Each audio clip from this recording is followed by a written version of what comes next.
لازم بديل صحي يسد الاحتياج اللي جواك.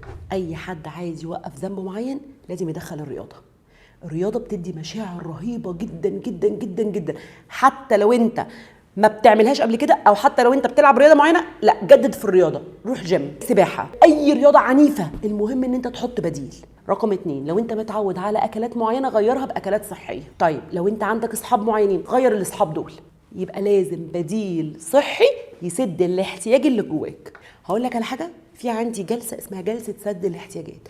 الجلسه دي مهمه قوي قوي قوي، تقدر تعينك في الفتره دي. انا دلوقتي عندي احتياجات جوه، او انا مثلا في مرحله دلوقتي انتقاليه وعايزه اغير المشاعر واغير الاحتياجات اللي جوه، اعمل ايه؟ لازم تدخل تامل في حياتك، مهمه جدا جدا جدا جدا، وهيساعدك 180 درجه في المرحله دي. انا عندي كم جلسات استرخاء رهيبه، وانا بعتبر ان جلسه استرخاء هي الحبايه اللي انا بديها لحد انه يتشافى تماما، بس حبايه بتظبط علاقتك بينك وبين ربنا.